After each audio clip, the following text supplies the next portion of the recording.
All right. Well, thank you for doing this interview with me. Absolutely, it was my pleasure. Oh, I already remember off top to do the intros. I always forget those, and they end up being in the middle of it. But could you please introduce yourself for the people? Okay, well, I am JamillahNeeairah Nasir. I go by Mama J in our community, and I have been an herbalist, a healing practitioner, a doula, a childbirth educator, a gardener, a friend to all. Truly. What's your zodiac sign? I'm a Scorpio. That's interesting. Okay. What month is that? That's November. November 7th is my birthday. November 7th. I will be 57 on my birthday. Can you believe it? You said you'll be 57. Yeah. Yikes. You said yikes? Yikes. I wouldn't say yikes. That's a beautiful thing. No, it is a beautiful what thing. What is it? Yeah. But the yikes part is, sometimes as you're living, you just cannot imagine. Like, I would have never, in my 30s, I could have never imagined the life that I'm living now in my 50s, So when I look up and I realize, wow, I'm actually like, in my 50s, like I'm moving more toward the 60 than the 50. And it's remarkable because I don't know how the time, where did the time go? Is that, as they say, where did the time go? Where did the time go? I was raising children a moment ago, and now they're often, doing their own thing. And, but it just seems like, it seems like that was a dream. It's so far away from, Yeah, it's funny. I can actually see myself 60 or 70. Like, I'm looking forward to the old age. That's gonna be great. Like, I already feel that. Yeah, anyway. Yeah. Oh, you're gonna love it. You're gonna love it here. It's groovy over here. I bet. So yeah, I'm looking forward to it, and I'm sure you're gonna really. What do you have planned for it? You got any plans for it? Yeah, I actually do. I'm gonna do a lot of fishing and a lot of gardening, and a lot of just being quiet and still. You know what I mean? I'm gonna travel as much as I can. I still write. I didn't mention that I'm also a writer. So I still do that, and I never mentioned that I'm a writer. I always come on here and say, "Oh, I'm an artist." Yeah. And of everything, Yeah. but I never. But writing is an art, and it's so vital. It's so important to me. So for me as a person. So yeah, I agree. I'm glad you brought that up. Yeah, and it's funny because when we think of writers, we don't think of them as artists, but they draw pictures with words. Writers, and that's a craft. That's a skill that not everyone has. So writers are the documentarians of the future. So we're very important. So I'm glad that you show up as a writer as well. Because it's very helpful. To be able to do that. Even though we're in the age of AI, where you can just kind of plug something in. There is nothing more real though than you being able to actually craft a sentence, and string those words together in such a way that they form a beautiful mosaic, And where I think it's mostly for me, where it comes from, like the source of it all. I mean, okay, we can go deep into that and say AI comes from source or divinity too. Yeah, sure. And okay, yeah. Yeah. I mean, anything that you want to use in order to channel any messages or anything like that, it can be part of source and divinity too. So sure, but like for me, writing is very sacred, like a connection with my ancestors. So like, I guess you can call it like mediumship. Not guess. It is. It is. It's a form of that. I'm moving in spirit, and I'm receiving the messages and relaying those, telling those stories to other people. So, yeah, I could do that for sure, but it's just different. The organic, the human or the heart in that. I agree. Yeah. I agree. But yeah. Oh, you say you're gonna write. You're gonna be writing during your birthday. You said, is that what you said? Yeah, for my birthday, I'm probably gonna fishing. Go to a Airbnb, maybe me and the girls, and we'll just kind of, but I would love to. They don't fish, but I do, and I would like to have them do what I would like them to do. Like let's do it. The last time I went fishing was in Louisiana, and it was a blast. I had such a groovy time, on the water. So that's one of my favorite, like most tranquil times to be in water, to be in nature, and just be in communion with nature and God. That's what I really like. For sure. I've never been fishing, but I have to go. Oh, you would love it. And I'm from the country too, and I haven't been fishing though. Oh my goodness. Well, you've got to do it before you leave this reality. I do. At least, give it a try. Buy an inexpensive little pole, and I think your license might be $10, for the season, and it's not that expensive. I'm gonna do it with my mom. Yeah, that would be beautiful. She was talking about doing that. She talks about doing it, so yeah, we'll definitely do that. But the fishing. When I fish, because I'm vegan, but and the reason I'm vegan is not because of animals dying per se, like the act of killing an animal, but the ways in which it's killed. You know what I'm saying? Sure and not honoring the life of the animal, Absolutely. and giving it a peaceful, honorable death.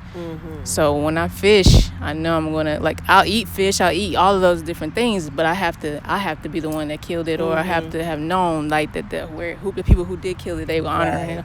So when I fish, I'm gonna be sure to, have I gotta think of my little thing, how I'm gonna honor it, how I'm gonna show up, how you'll say thank you. I gotta tap in to figure that out. You'll do it, and it is very personal and very, it's one of those things where if that's a quality that you want to uplift, like the fact that everything, even vegetables, we're talking about vegetarianism, and my daughter is also a vegan. I always say that I'm mostly plant-based, but I did allow my spirit to move me. And because sometimes sometimes you really do find that you need, like you're saying, why am I craving let's say a burger? Why am I craving that? I don't normally eat that, but there might be something in your body's signature that is saying that at this time you need to do something more with protein or whatever. So I honor my body by not giving it restrictions, but I give it boundaries. You dig me? That's a little bit different when you're talking about.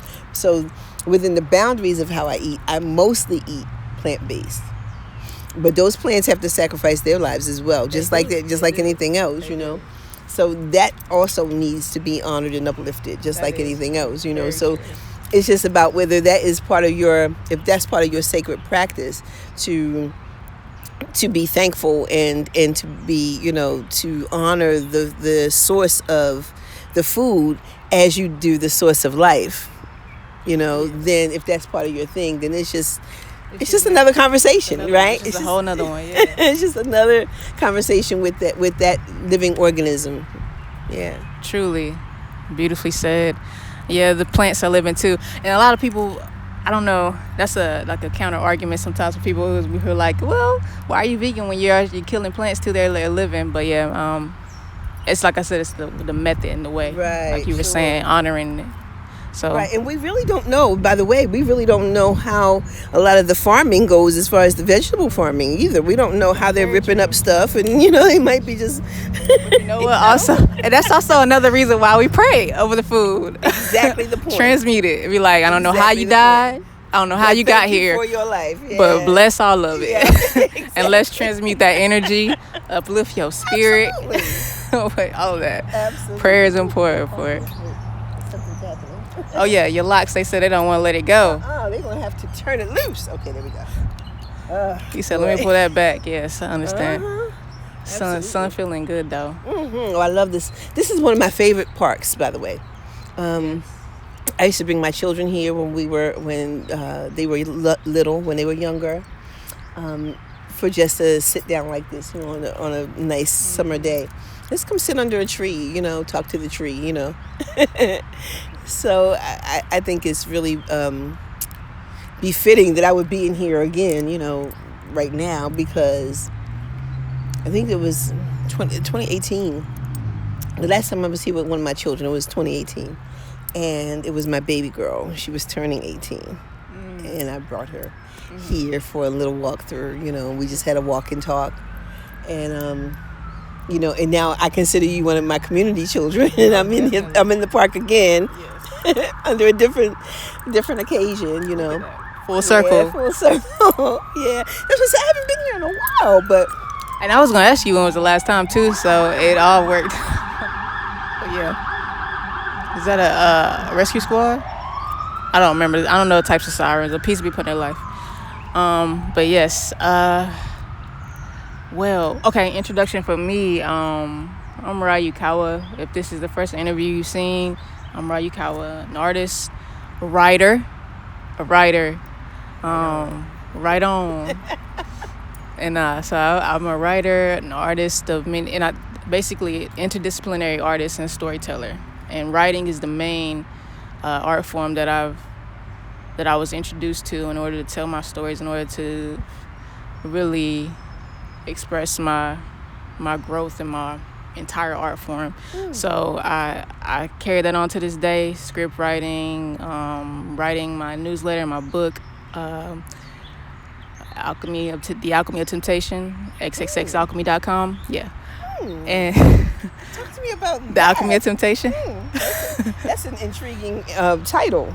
Yeah, Very salacious. Tell me more. Yeah, no, it's very taboo based, very much so. And it's about like alchemizing heartbreak and loss into enlightenment and liberation, basically. And a lot of it is getting to the root of childhood things that are connected to all of the trauma and or more so trauma gets thrown around so much lately, like the word, but more so the heartbreak and loss that you experience in adulthood, how it relates back to the heartbreak and loss you may have experienced in childhood. So it's a fictional story, but auto-fictional. Are you familiar with auto-fictional works? I am very much, yes. I love it. Yes, me too. And I said, so yes, this is definitely my way of really, it's a memoir, auto-fictional memoir, my way of actually sharing my story in a fictional manner where I'm able to get creative with it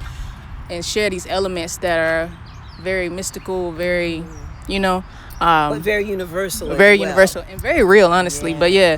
But fiction is very nonfiction. It's very nonfiction. But yeah, so there's a lot to explore there. So that's what it's about. That's exciting. That's exciting. Yeah. I should like I said, xxxalchemy.com. I'll send you the link whenever so you can get into it. Yeah.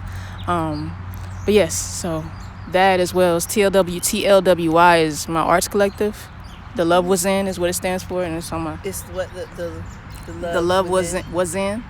Was in. Yeah, so it's like this, like leading to the ... is in lucid. So it's just. The love was in that, or the love was in this. Yes, okay, the love right was in that or this. Yeah. Okay, that's kind of a groovy thing, because it's like you can find love in anything, even in the ways that we behave so unlovingly toward the world, toward nature, toward one another. But if you dig deep enough, if you unearth enough of that, you'll be able to find the core of it, and you'll be able to see where the love took a turn. Exactly. It all starts in love, but what happened, to turn it into something else? Yeah. Very true. And it's a very thin and very sensitive way in which things can transition, a space where things can transition from love to something. Yeah, definitely. So yeah, the love was in ... like you said. The first project we released was called The Dark Womb. So the love was in the dark womb, which we can get into your work with womb. With that, that's a good transition point. Absolutely. Let's talk about it. So the dark womb is a very, very, very, very abstract body of work. It's mainly based in music, and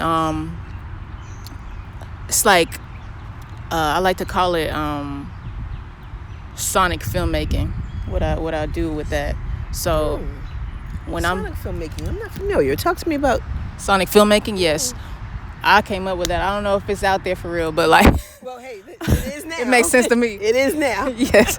So it is now. I put it out there. So sonic filmmaking is just basically there's a film being told. It's like as you said when you're writing, you're creating these words and these not words but these images, these visuals, these stories being told.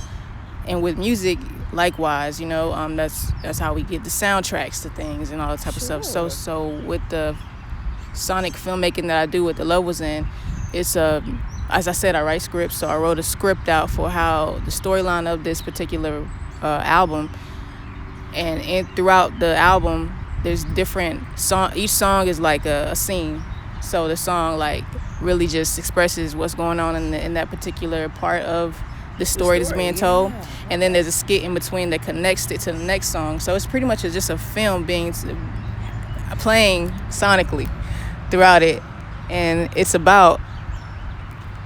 I want to know where your mind's going with that. No, I'm sorry, my mind. Because I was thinking about how I used to always tell my children, everybody's life has a soundtrack, and in certain moments, you'll hear a song.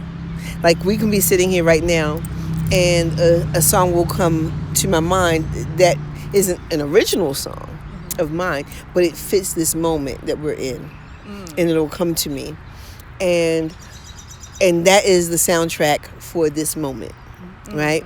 And so when I think about the way I live my life, it's like everything that I'm doing, every particular aspect of, like, even like deciding that I was gonna, come and hang out with you today. It was like, okay, well, what should that energy of the moment be like, and then how do you figure out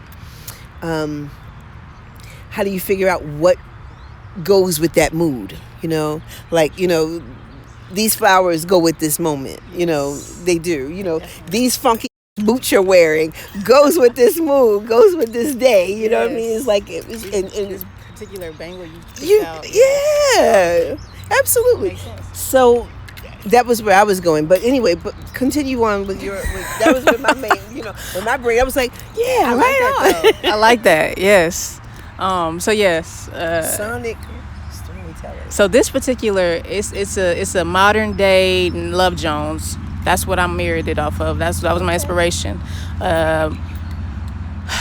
Modern as in, we're talking about, it's queer. It's queer based. So, and black, well, of course, they were black too in the movie. But this is queer based, and also just from this, like how would Lorenz be if because in that culture it was the 90s, like the golden era and all that type of stuff, I believe. And so it was like that Renaissance era of that time. And that's just Renaissance era this time. What would the equivalent of what would his character be like? Yeah. So we pretty much took the form of that, but made it queer. So it's like I'm playing the Lorenz character, and then there's like this Dominican poet. She's playing Nina. I think that's her name. Yeah. And so, and then I turned Sheila into a God narrative. She's like narrating the whole thing. Well, Sheila was pretty much just kind of, I don't know if you remember it. I don't remember. But my mind was like, okay, now Sheila was. Why don't I remember her? Sheila was like the friend girlfriend, like the friend girl in the group. The friend who's the girl in the group of Lorenz. And the other two cats. Gotcha. But she was kind of in the background, but she had this one moment where they were playing the drums, the djembe and stuff, and she was talking about God being a woman. I just ran with that. Man, listen, I've always felt that God was a woman. And for me, it was because, like, I remember being young, and my mom was, we were talking about how, God is created, you're created in God's image. And then I was like, well, if I'm created in God's image, then why don't we say God, Mother, Father, God? Why is it always Father God? If God is made in my image and I'm a girl, I'm a woman, then why wouldn't my God be a woman? It was like, so my mom was like, well, it's kind of hard to explain that to a 11-year-old, you know what I mean? But in my mind, it was like, from that moment, I was like, well, guess what? You can think what you want, but in my world and in my mind, and in fact, let me show you something interesting offline. When we close out, I'm gonna show you how my I have a picture on my phone. Okay. Of what I think the image of God is. Ooh, I gotta see this. Yeah. And she's as black as night, Of course. And just as beautiful. And that's what. That's what I think of when I think of you. So I'm glad. And then, of course, I think that, if you are actually, like your story is a queer storyline, because why? Because that's what, that's how you identify. And I think that everybody's story should very much reflect, themselves, because otherwise you're plagiarizing. Right. Otherwise you're plagiarizing a life, and we don't do that as writers. That's a no, That's darling. a no. We got to be original. we got to bring our shea. But so that's pretty cool. Yeah, and so the dark womb element. So there's the God. We have to have the character who's God, who's pretty much the narrator of it all. And so that's one element of the dark womb, and then the other element. So we're in her womb of things. Like, it's the whole creation that's happening, a destruction, but creation in the same way of like destruction, meaning like there's this denial of love and the creation, because in that denial you're I guess understanding love in a new and different way, in order to come to the acceptance of it. Yeah. So it's a process. Right. And and then we're something honoring different also, if you as a result of doing it that way, So we're honoring also within the album cover. You see that we're honoring our moms and our maternal the mothers in our lives, the grandmother, great-great-grandmother, and all of that. And the album cover is like pictures of all of us, and then being a child. Because a lot of, like I was saying, with XXX Alchemy, the Alkhemey of Temptation, a lot of it is like childhood things that happen in a childhood. Maybe we haven't seen that kind of structure of love, within our homes. Maybe, there's a lot of hurt that gets passed down through generation of the women in our lives that raise us. And so, like I said, it's an abstract, it's a whole world of like you love can go so many and all of that. Yeah. So the womb, the dark womb. But so your work, I don't know if you mentioned that in the beginning, but your work with you're a doula still? Or are you still a doula? I was a doula for birth? 20 plus years. For 20 plus years. Yeah. I did my last birth in 2019. Oh. Yeah, that was... So, how you feel about it all now? I'll be honest with you. I was very glad to take my hands off of the birthing moments, because when I got into birth work, it was because there was such an absence of Black women in that space. And there was so many of us that were being traumatized in the birthing moments. And too few people that look like us in the room to make sure that things go the way that they should. And culturally competent care is very important. It's a touch point of mine. And so when I noticed how I got involved in birth work was because I was actually just helping someone who is my dear friend when she was having her baby. And I just was doing it because I love her, and she was having twins. And who wants to be in there by yourself when you're having twins? Right. When you're having any child, for that matter. Yeah, I was about to say. So while there, the nurse that was attending her asked myself and our other girlfriend that was in the room if we were doulas, and we were like, no, what's that? She told us what it was. We looked it up. Both of us became doulas, like within that year, because we knew the value of what it was. We just didn't know that it was called something, and that there was money to be made in it. And we were there was so few of us that were women of color that were doing the work. But there was Claudia Booker, who is now not in this reality. God gave her rest. She was one of my I'm gonna say she was in my cohort as far as doing this kind of work. And another sis named Elijah Brown, who was in Baltimore. She and I were partnered on my very first birthing practice. And when I moved here to North Carolina, I just kept going with what I was already doing in Baltimore. But birth work is sacred work. And I was glad to leave it only because there were so many other Black women who were now standing in that space. They were kind of coming forward.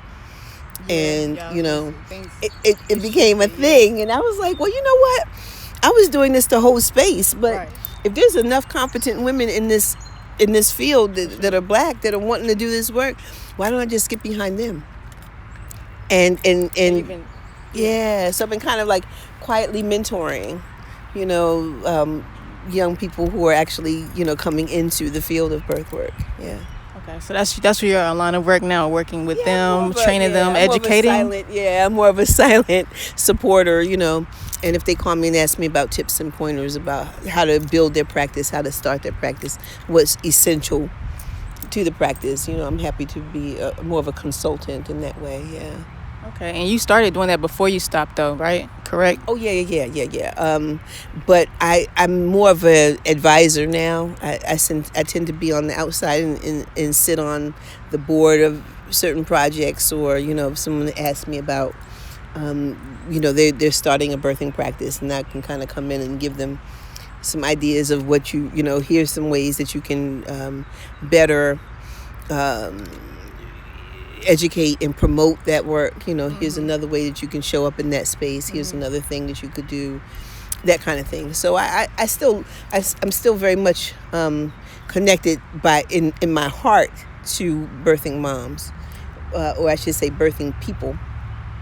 But I didn't want to be in the room because, quite frankly, let's see, Rekaya, was just a baby when I started. Okay. So I was like, you know what? All I know is mothering. All I know is mothering stuff. Everything that I do now centers around mothering and parenting. And who am I as a woman? Yeah. Who am I as an artist? Who am I as an independent person? If I wasn't identifying as this, is there anything more to me? Which is when you're talking about, like, I hear you talking about the totality of your work as a, just being an artist of interdisciplinarian artist, like you said. I heard you say that. I was like, right on, and, I wanted to live a broader life. And that was why I decided that I really needed to step away from doing birth work, because it defines me to the point that I'm... What else is there? Yeah. Yeah. You dig me? I was like... You're and. So, like, let's get into that. But what else? Exactly. Yeah. And if you never get into anything else, then all you know, and then you become... you yourself play yourself short. Because you think that all you are is that one thing, or that one-dimensional aspect of who you are. And, nothing could be further from true. But if you never explore the other things, and that's how you see yourself, in this very one-dimensional way, Very true. Yeah, so now you have this. So what have you uncovered? Is this that you are and that you didn't know you were after you've... Oh, man. Oh, shoot. What didn't I uncover? That's okay. Well, I discovered that I'm always going to love children. And I'm always going to be advocating for what's best and right for them, no matter who is the parent. That was one thing I was very glad to know. But I also found out that I'm a very fully expressive woman, separate and apart from being a mom. Because when you're a mom, there's very definitive ways that you have to show up in society. I can't wear this because I'm a mom. I can't do that because I'm a mom. I can't cuss like this because I'm a mom. There's all these things that you kind of put these boxes around yourself. And I realized that without those boxes, I didn't know, I wasn't really sure, well, who am I without them? And so I played in spaces where I kind of, for a while, I just was strictly on gardening, because now I'm a gardener, because I'd always structured myself as a one-dimensional person. I had to do the same thing when I stepped away. I didn't know how to, be all of those things, how to be expansive.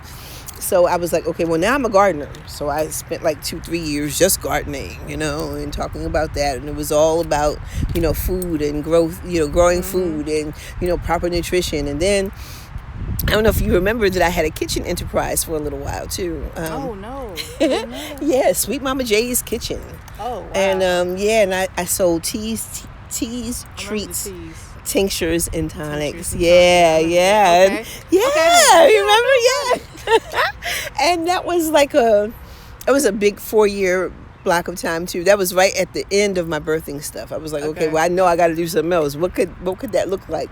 So I danced in all these different arenas to try to figure out what would fulfill me. And I realized that I'm fulfilled by many things.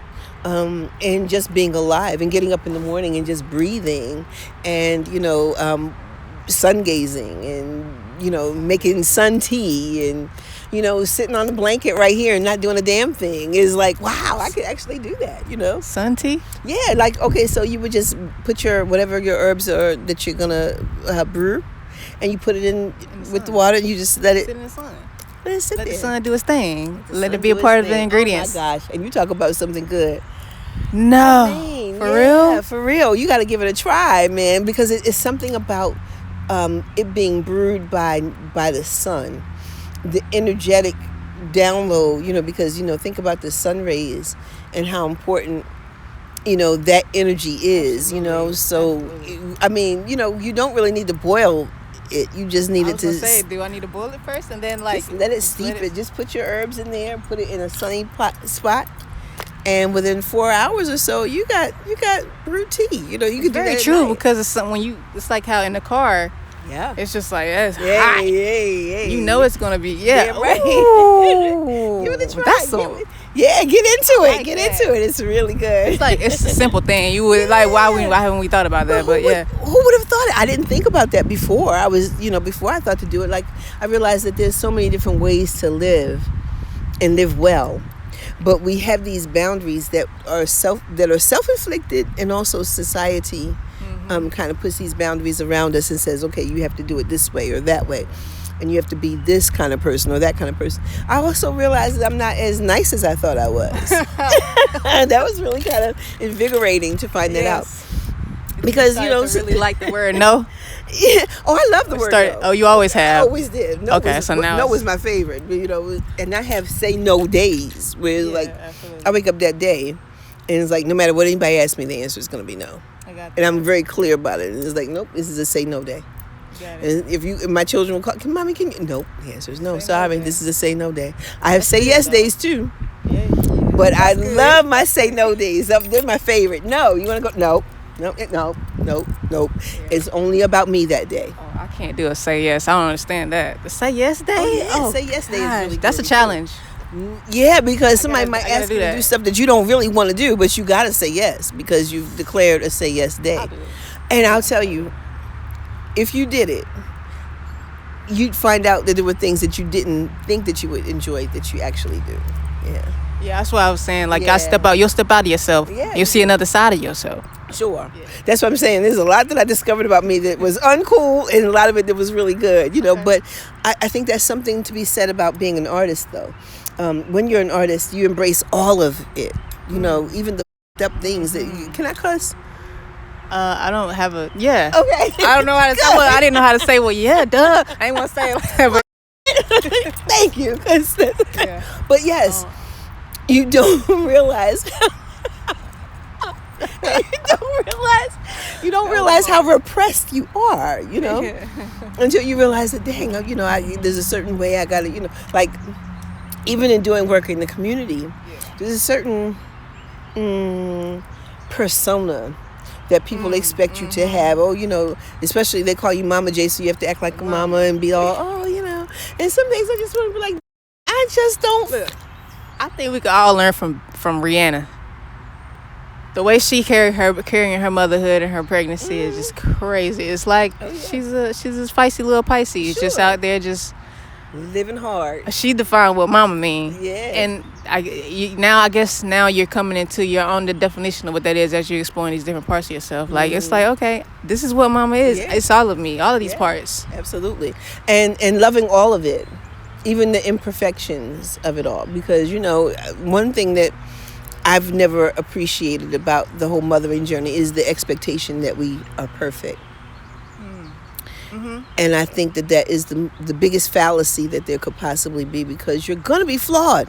You're going to f it up. I mean, I probably shouldn't curse as much as I'll try to. You're going to try to bring it down a little bit. Okay. It didn't feel right. You had it. But I will say that you're going to mess stuff up. You're going to mess things up because this is your first time that you're aware of in this reality as well, and now you're responsible for yourself and the lives of other people. You know, now you've got other young people that you're responsible for making sure that they understand what's best and right and how to move, and you're figuring it out as you go. You're going to make errors. It's unfair to think that you wouldn't.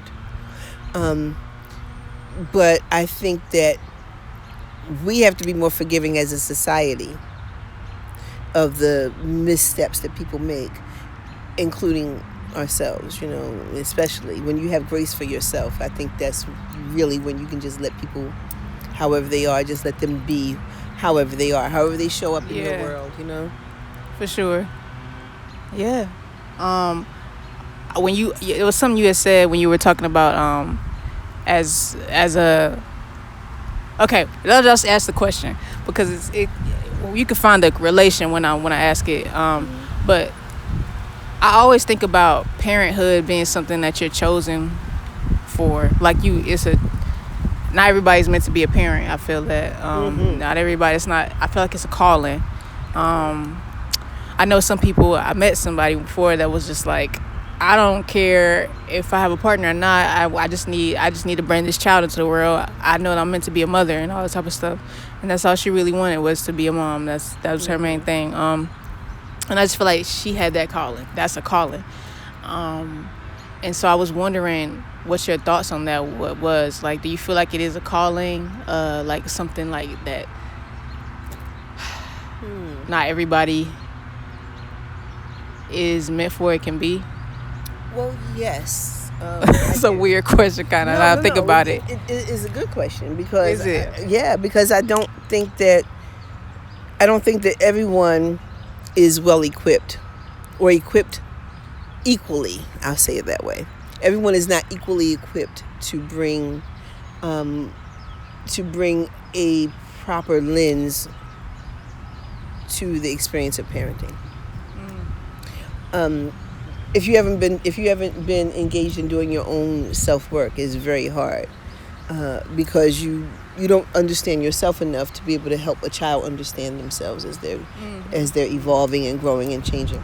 So that makes it a little bit more.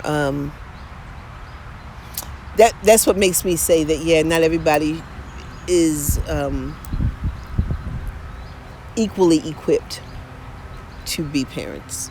However, I feel that intention and desire can make up for a lot of things that you don't have. You know, if you're not naturally, patient and not naturally loving and not naturally forgiving, right? The practice of becoming that refines the soul in such a way that it brings you into a more gracious pool of light so that you can actually be better and more illuminated, you manifest it basically. And so I've met several moms who came to the birthing experience unprepared and unwilling, for that matter, but once they realized that the job was thrust upon them and they didn't, it was like, I can't get out of it, I may as well do it because I'm here. They intended to do a very good job, and they were like, well, I'm just going to be a very, very good mom, because I didn't want to do this, but here I am, so let me do it very well. And they've turned out to be the most phenomenal parents that I have met, So true, okay. You talked about the herbs. I want to get into that really quickly. So are you doing any herb farming and gardening for like herbs and teas and tonics still? No, and I miss that. Personally, are you? No. Oh my goodness. Now let me tell you, this year has been the most challenging year. Okay. I get it. For all the obvious and not so obvious reasons, it has been very, very challenging. And I'm in transition between, like, I've moved recently, and I don't have the same space to be able to grow things as I used to. So I have a garden plot at the community garden. I don't know, most people don't know, but in every city there is a cooperative extension, and at that cooperative extension there is always a community garden. and you can actually, I think you can get a plot for like $50 or something for the year, and grow your own stuff there. If you can't grow it at your house, you know what I mean? Oh. Yeah, you can do that, and so there's always a way to commune with the earth. Even if you don't have your own spot of land, you can still do things that will bring you into the space where you are actually putting your hands in soil and being part of that whole process, that cycle of life. Yeah. Very, very beautiful. I'm gonna have to look into that. Yeah. Okay, so that's beautiful. I wanted to know how's the Indigo's cultural arts been going for you personally. You're the director of community outreach. I talked with Mama Dawn, Omiire, and we talked about her work with it and where she's at with it, everything. She talked about where everybody is at in general, but what do you have to share with the folks about what you're working on now and what they need to know? Well, our Healing Wheel retreat is coming up. Oh yeah, it still hasn't came yet. So yeah, same time in every year, Labor Day weekend, and I'm always excited to do that work. This is our 11th annual, and when our sis transitioned in 2022, one of the main things that she requested that we do was to continue that work,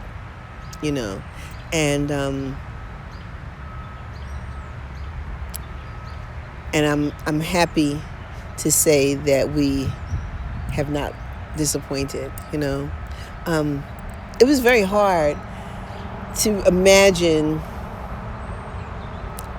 It's been very hard to imagine doing that work without her hands, but we come to it with the same heart as we always had when we were working with her. And now I still hear her in my head sometimes. There's certain things that we're working on, and she'll say something like, like I can just hear her like, that's not gonna work. You gotta do it differently. No, Oh Jay, that's not gonna work. Oh no, Jay, that's not gonna work. You gotta do it a different way. Yes. And I can just hear her just so clearly, and I'm gonna tell you, there's something about being loved so righteously by your peers. I always say of Sis Nia, she was younger than me, but she was my elder spiritually. She was older than me chronologically, and I think a lot of times people have problems with that. When you're talking to a lot of elders, you'll find that they feel like they can't be told. But if you can't be told, you can't be taught. And so here, if you think that just because someone is younger than you doesn't mean that they have the capacity to teach you something, to grow you, to allow you to come into the fullness of what you came to do, then you'll miss something very vital. And I'm glad that I was humble enough, to take direction and to listen deeper. My spiritual walk was definitely enhanced by having known my sis. And for the work that we do, we put our hands in a lot of pots, a lot of them. We do a lot of hard work in the community, yeah. And I feel that I am who I am because I surrendered. I said yes. Yeah. That makes sense. I am who I am because I surrendered to say yes to being a part of the rite of passage that you all had. It really is, y'all really have birthed all of us that were a part of it into our next being, next, journey. And I just want to thank you. I gave you your flowers already, but yes, and they are beautiful. Thank you so much. I couldn't have grown a more beautiful bouquet of my own. Yes, so I'm gonna take beautiful. This and really just very. Every time I see it, I'm gonna the joy is gonna bubble up inside. And they're for the present, That's what I always because they're gonna. What's the name of this? I think this one is a hollyhock. Don't make me lie though. Okay. Yeah. I could lie. I lie on Tuesdays and Thursdays, by the way. Oh, okay. Well, it is a Tuesday, so no. But yes. It smells delightful. They do smell good too. Oh. It's Yes, so I'll tell you fragrant. the farm. I can't remember in this moment, but I can tell you the farm just so you know, just so you're aware of the land it came from. But And I appreciate this. Thank you so much for this thoughtful gift. absolutely. And I was gonna say one of the last things I wanted to say. What was it? I think that's pretty much it. That's a good little wrap up. But it was something. I forgot what it was though. Oh, that's what it was. You said something at the end. I was gonna wrap it up with like my version of what you said, but now I forgot what it was. But basically, I wanna as I told Mama Dawn, I wanna be of service for the Kwanzaa or the rite of passage if y'all do that too. We're going to be doing that. That'll be coming up in early 2025. We're going to be opening the registration at Kwanzaa. I would love to see you at Kwanzaa. That's what I'm saying. I'll be of service. I'm showing up. Right on. Inshallah, I'll be here and I'm showing up. Right on. And being of service in whatever way. And the rite of passage as well. Yeah. And Well, we always love to have you. Your energy is amazing. I just think that you're one of the coolest people in the world. Cool as a fan, always, So we would be delighted to have you in any capacity that you would put your hands to it. Mashallah. I appreciate it. Yeah. Okay. Beautiful. Thank you so much. Thank you so much.